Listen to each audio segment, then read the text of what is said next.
patterns are nothing more than common architectural approaches that have been observed in software engineering and have been replicated across many different languages.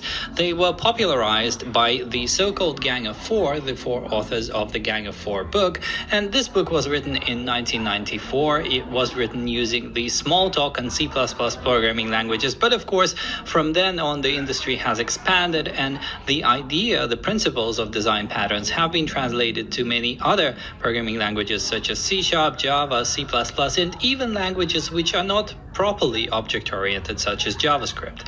Design patterns are universally relevant. They are as relevant today as they were all those decades ago, and they have since been incorporated into programming languages. So some languages have actually taken certain design patterns and built them right into the language itself. Of course, you can also find libraries which give you access to particular patterns, and finally, you might find that in the code that you've written, you are already using some of the design patterns mentioned in this course, maybe without even realizing that you are doing so. Alright, so the structure of this course is fairly simple. First of all, we're going to talk about the solid design principles.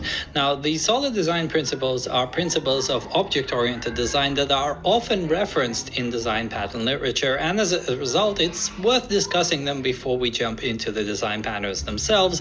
And then the course is split into three parts. We look at the creational patterns, the structural patterns, and the behavioral patterns. So what are the patterns themselves? Well, the course mirrors the so-called Yaml categorization and generally lists all the same patterns as we have in the Gang of Four book. So we look at the creational patterns, builder, abstract factory, factory method, prototype, and singleton. I've taken the liberty of adding both abstract factory and factory method under a single heading called factories because those two patterns are somewhat similar.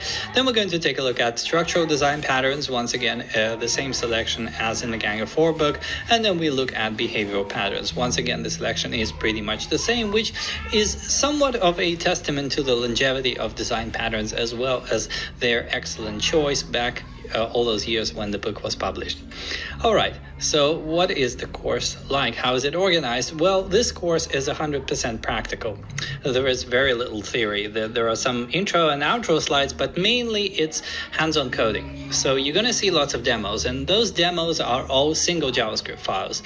Most of them are designed to be run on Node.js.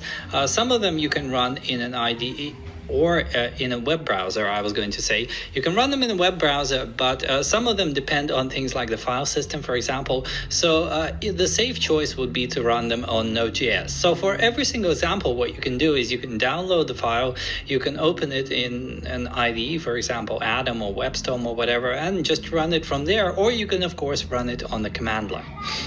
Now, every single section, every single pattern has a coding exercise, and the nature of the coding exercise is to ask you to implement this particular pattern using JavaScript. So you're going to be implementing this pattern, and the system will be verifying that you've implemented this correctly.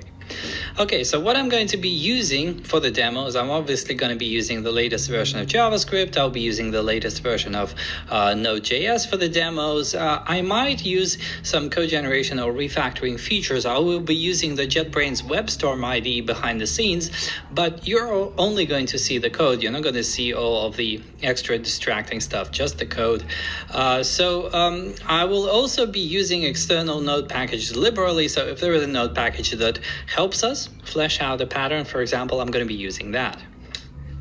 Okay, so what are the prerequisites for this course?